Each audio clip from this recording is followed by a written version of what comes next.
श्री कृष्ण जी कहते हैं, कर्म करो, फल की चिंता मत करो।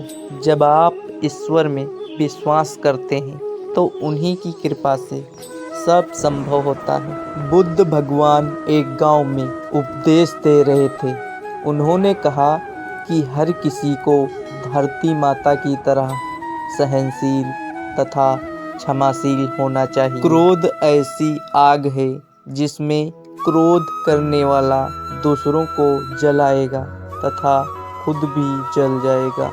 सभा में सभी शांति से बुद्ध की वाणी सुन रहे थे, लेकिन वहाँ स्वभाव से ही अति क्रोधी एक ऐसा व्यक्ति बैठा हुआ था जिसे ये सारी बातें बेतुकी लग रही थी। वह कुछ देर ये सब सुनता रहा, फिर अचानक ही आग बबूला होकर बोलने लगा कि तुम पाखंडी हो, बड़ी बड़ी बातें करना यही तुम्हारा काम है।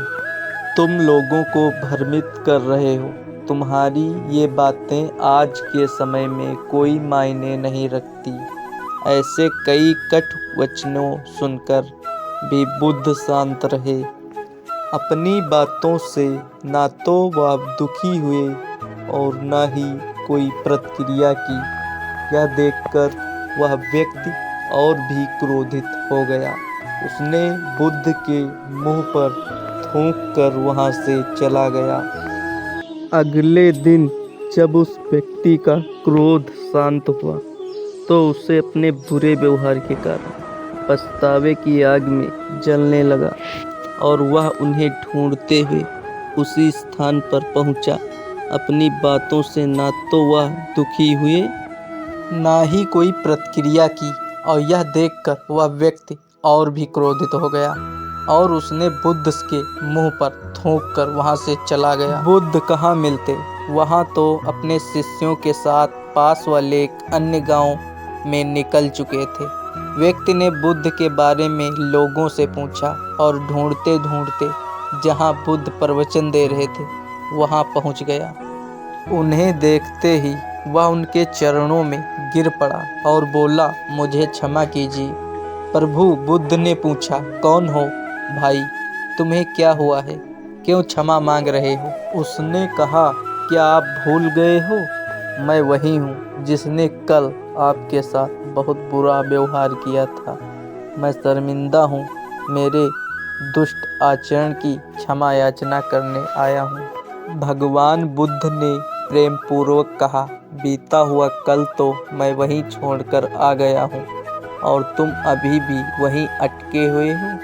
तुम्हें अपनी गलती का आभास हो गया होगा। तुमने पश्चाताप कर लिया, तुम निर्मल हो चुके हो। अब तुम आज में प्रवेश करो। बुरी बातें तथा बुरी घटनाएं याद करते रहने से वर्तमान और भविष्य दोनों बिगड़ते रहते हैं। बीते हुए कल के कारण आज को मत बिगाड़ो। उस व्यक्ति का सारा बोझ उतर गया। उसने भगवान बुद्ध के चरणों में पकड़कर क्रोध त्याग का तथा क्षमाशीलता का संकल्प लिया। बुद्ध ने उसके मस्तिष्क पर आशीष का हाथ रखा। उस दिन से उसमें परिवर्तन आ गया और उसके जीवन में सत्य, प्रेम व करुणा की धारा बहने लगी। मित्रों, बहुत बार हम भूत में की गई किसी गलती के बारे में सोचकर बार बार दुखी होते हैं और खुद को कोसते हैं। हमें ऐसा कभी नहीं करना चाहिए। गलती का बोध हो जाने पर हमें उसे कभी न दोहराने का संकल्प लेना चाहिए और एक नई ऊर्जा के साथ वर्तमान को सुदृढ़ बनाना चाहिए। आइए इसको और विस्तार से समझते हैं। एक बार गौतम बुद्ध अपने शिष्यों के साथ किसी गांव में उपदेश देने जा रहे थे। गांव में पहुंचने से पहले रास्ते में उन लोगों को जगह जगह बहुत सारे गड्ढे खुदे कुआं दिखाई। महात्मा बुद्ध का एक शिष्य इन गड्ढों को देखकर सोचने लगा कि इनका रहस्य क्या है। उसने अपने गुरु बुद्ध से पूछा कि तथागत कृपया मुझे इनकी गड्ढों का रहस्य बताएं। एक साथ तने सारे गड्ढे किसने और क्यों खोदे हैं। गौतम बुद्ध ने शिष्यों को जवाब दिया कि किसी व्यक्ति ने पानी की तलाश में इतने सारे गड्ढे खोदे हैं। अगर वह धैर्यपूर्वक एक की जगह पर गड्ढा खोदता तो इसे पानी अवश्य मिल जाता, लेकिन वह थोड़ी देर गड्ढा खोदता और पानी ना मिलने पर दूसरी जगह गड्ढा खोदना शुरू कर देता।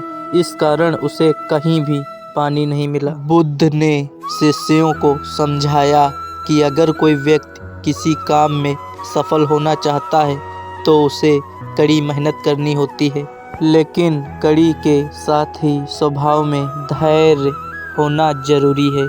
कभी कभी लंबे समय तक मेहनत करने के बाद ही असफलता मिल पाती है। ऐसी स्थिति में व्यक्ति को धैर्य बनाए रखना चाहिए, वरना सफलता